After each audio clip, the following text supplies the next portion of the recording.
We have a fifth line day. We're going through the lines of gate 22, the gate of grace and openness. And today we have a fifth line, which is called directness. So the fifth line is a line of universalization. And particularly in this case, because this is a stream in which so much mutation takes place. The universalization that is possible through the fifth line here is very significant. The fifth line carries with it the mantra that Ra gave to everyone who is individual, and particularly everyone with this stream of emoting. Don't do anything unless you're in the mood. This is the great mood line, and the moment that it is recognized for what it is, that is where its perfection lies. The lifetime learning says the disregard of form when required. And when required means if I'm in the mood. If I'm in the mood, it's okay. If not, it's not okay. The magic of a fifth line is to know precisely when to be social, and knowing that to be social in the moment is going to be when everybody else is weak, because that's going to be the moment of crisis. And in that moment of crisis, that weakness dictates into their potential openness. And then they have their chance to fulfill the projection of others. The exaltation says the power inherent in higher principles to successfully transgress behavioral codes. The possibility through emotional awareness to behave individualistically in social interaction. If you've got the gift and it's the right time, you can be yourself in that situation, and no one will be upset with you because they know that when you're finished, you're going to go away. And that's so important. Most people don't realize how much they want you to go away when it's all over. In the detriment, a tendency to create embarrassing situations, and though invariably successful, the often resulting reputation for crudity and impudence. The possibility that individual behavior in social interaction will generate negative projections from others. Well, this line is saying, if I'm in the mood, great. If I'm not in the mood, I am not doing it. Ra told a story that illustrated this so well. He said he was traveling with his partner teaching. This was Jürgen, and they were both ill. They had traveled from Amsterdam via southern Germany to Vienna to a very cold, wet place near the Hungarian border, and they arrived a day late, and there were lots of people sitting around waiting for them to arrive and to start the course that they were going to teach. And they finally got there, and then they'd all set up, they'd had lunch, and everything was ready, and Jürgen walks in and he says, I'm not in the mood, I can't do it. And he had the whole channel. He had the 2212 in the fifth line, which means that when he wasn't in the mood, he couldn't do it. And it can take a lot of courage to stand up and say that.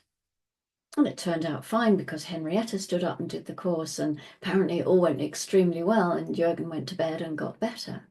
But people can be very, very afraid of honoring their own nature. But if you don't, you can never live with yourself. You bring all kinds of problems into your life and other people's lives. The integrity of this line is only found by living the nature of its moods.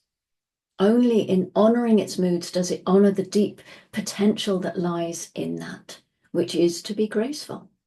Otherwise, they can be disgraceful, disgracing themselves and creating very embarrassing situations, and very possibly getting a reputation that actually isn't the reputation they were really after. The grounding is coming from the 47 in the fifth line, which is called the Saint. And this is a line with special significance because there is no planet in detriment here. In the traditional Chinese I Ching, the fifth line was always exalted. In human design and in our Rave I Ching, we know that there's always going to be the possibility of the binary expressing, except on those rare occasions when there is no binary, such as here. But we still have things like the Saint, where usually we have the heretic, and so there is still a binary. We still have both the true self and the not self expressing through a line. So binaries still exist. And of course, we can always say or not. It's our ultimate binary, or not. So the moon moved into gate 4 at 10:32. This is the gate of formalization. It's an Ajna gate. It is in logic circuitry, and it is the mirror gate to our Earth gate right now in 47. So where the 63 is asking questions, as we found out in the last sun transit, the 4 is the gate of answers, and it doesn't always care whether those answers are correct or not. It just loves to provide answers. And these can be doubted, and they may need to be verified, and the whole process of logic is encapsulated here. So while the moon is going through gate 4, you could maybe see if you find yourself offering lots of answers today, because that's all that gate 4 really wants to do. And the next moon transit takes us into gate 29, the sacral gate of the abysmal, the gate of saying yes, or the gate of saying no. And we are in the abstract process here. So it's yes to a new experience, or to the discovery of what that experience might bring. This is a generator activation, of course, and so it's about responding correctly to the right experience in order to discover what is there. And it's about being in the right place at the right time for this process to unfold. And finally, the moon is saying yes to moving into the sacral gate 59, the gate of sexuality, the gate that gives us our strategies for bonding.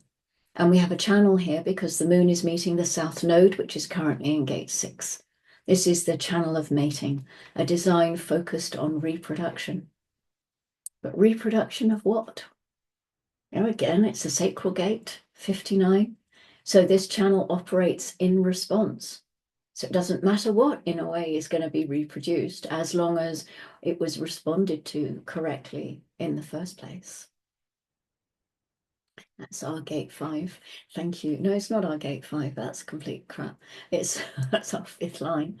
It's our line 5 for gate 22. And thank you very much for joining me. And this gate has been really tricky for me. I don't know about the articulation in gate 12. That hasn't really come through for gate 22 for me today, or while I've been doing these reports. So anyway, hey ho. Thank you very much for joining me. I'll be back with the top of the hexagram tomorrow for our 6th line. Until then, love yourself and go gently.